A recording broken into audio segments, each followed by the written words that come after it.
Assalamualaikum warahmatullahi wabarakatuh. Baiklah, kembali lagi bersama saya Dini di pertemuan kelima ini yang membahas tentang memahami kurikulum 2013 dan kurikulum Merdeka. Sebelum itu, izinkan saya perkenalkan diri saya terlebih dahulu. Perkenalkan, saya Dini Septianggraini dengan MPM 204230307. Saya berasal dari kelas 4C Program Studi PGSD. Baiklah, di sini saya akan menjelaskan tentang kurikulum 2013 dan kurikulum Merdeka atau K13 dan Kumer pada tugas mata kuliah telaah kurikulum. Langsung saja.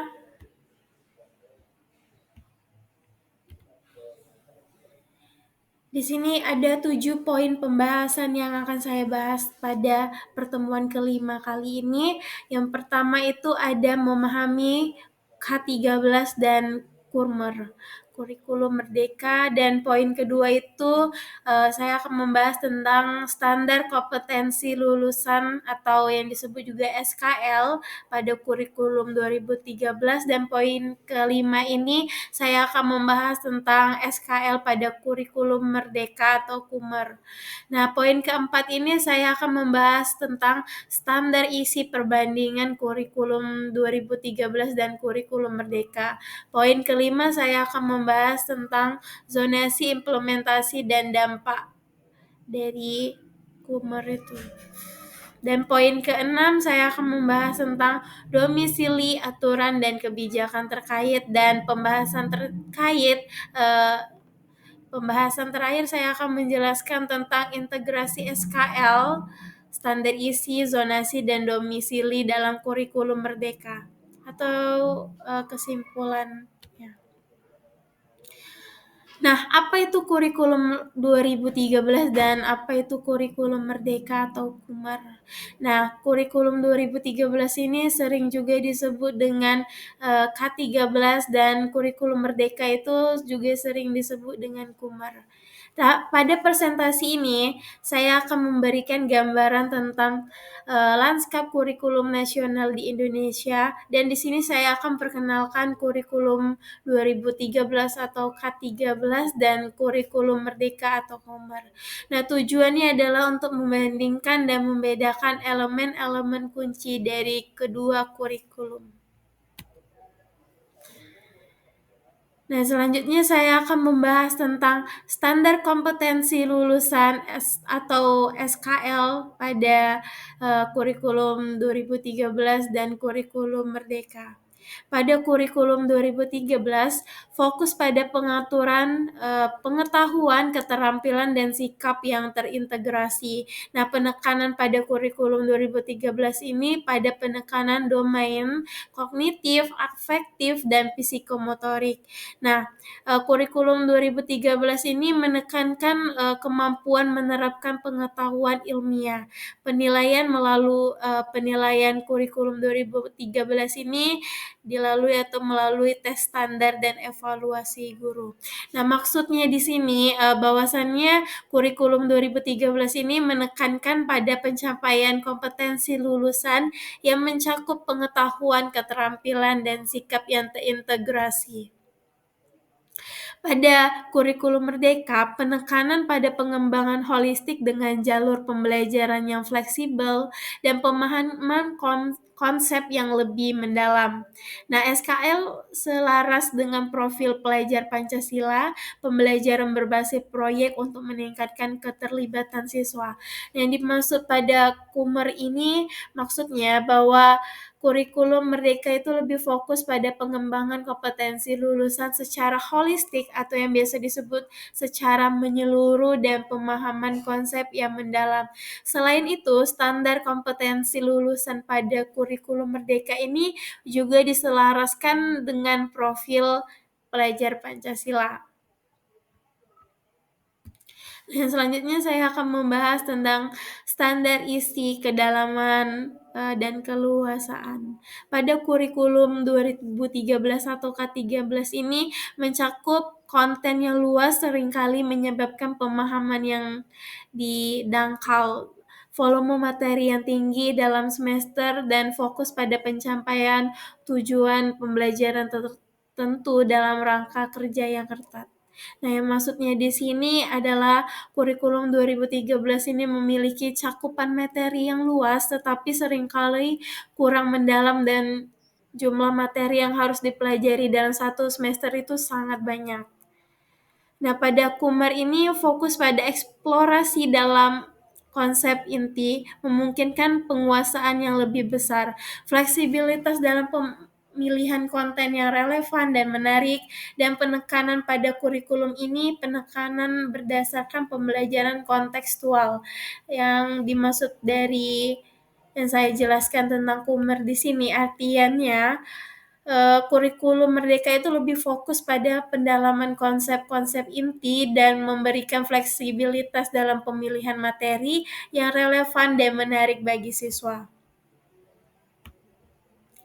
Yang selanjutnya ini strategi implementasi pada kurikulum 2013 dan kurikulum Merdeka.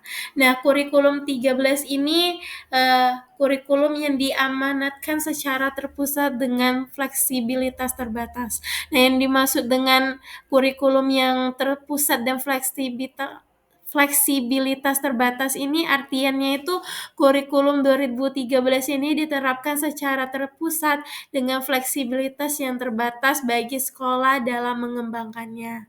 Nah, pada kurikulum Merdeka ini, otonomi lebih besar bagi sekolah untuk beradaptasi dengan kebutuhan lokal, dengan artian bahwa kurikulum Merdeka ini memberikan otonomi yang lebih besar kepada sekolah untuk menyesuaikan implementasi kurikulum dengan kebutuhan dan karakteristik lokal. Yang selanjutnya saya akan membahas tentang manfaat dan tantangan atau tinjauan perbandingan kurikulum 2013, kurikulum Merdeka, dan zonasi. Nah, manfaat dari kurikulum 2013 ini memiliki manfaat bahwasannya kurikulum 13 ini kurikulum yang terstandarisasi, tujuan pembelajaran yang jelas. Dengan artian bahwa salah satu manfaat kurikulum 2013 adalah adanya kurikulum yang berstandarisasi dengan tujuan pembelajaran yang jelas. Nah, manfaat kurikulum Merdeka ini dengan adanya fleksibilitas yang lebih besar bagi sekolah dan pembelajaran yang lebih mendalam bagi siswa. Nah, yang terakhir ini zonasi. Yang dimaksud dengan zonasi di sini adalah bahwa salah satu manfaat kebijakan zonasi adalah dapat meningkatkan ekuitas dalam pendidikan dan mengurangi kesenjangan antar sekolah. Nah, yang selanjutnya ini metode penilaian pada kurikulum 2013 dan kurikulum Merdeka. Pada kurikulum 2013 itu penilaian sumatif itu berfokus pada pengukuran ingatan, pengetahuan, tes, dan ujian standar. Yang dimaksud di sini adalah bahwa kurikulum 2013 ini metode penilaiannya itu lebih menekankan pada penilaian sumatif, yaitu penilaian yang berfokus pada pengukuran ingatan, pengetahuan siswa melalui tes dan ujian standar. Pada kurikulum Merdeka atau Kumar ini pendekatan seimbang dengan penekanan pada penilaian formatif, penggunaan metode yang bervariasi termasuk portofolio dan proyek. Nah, yang dimaksud di sini bahwa kurikulum Merdeka menggunakan pendekatan penilaian yang lebih seimbang dengan penekanan pada penilaian formatif atau penilaian bertujuan untuk memantau kemajuan belajar siswa dan penggunaan berbagai metode penilaian seperti portofolio dan proyek. Dan dapat disimpulkan dalam melangkah maju dengan pendidikan di Indonesia ini, kurikulum 2013 dan kurikulum Merdeka ini memiliki perbedaan dan persamaan utama, yaitu terus meningkatkan untuk memenuhi kebutuhan siswa Indonesia dengan kolaborasi antara pemangku kepentingan atau guru, administrator, dan pembuatan kebijakan itu penting. Masa depan pendidikan di Indonesia itu cerah. Maksudnya di sini bahwa kurikulum 2013 dan kurikulum Merdeka ini memiliki perbedaan dan persamaan yang penting untuk dipahami, dan kolaborasi antara berbagai pihak terkait seperti guru, administrator sekolah, dan pembuatan kebijakan dan lainnya sangat penting untuk kemajuan pendidikan di Indonesia. Mungkin itu saja yang dapat saya jelaskan pada pertemuan kelima kali ini. Mungkin bila ada kesalahan kata, saya memohon maaf. Pada Allah saya mohon ampun.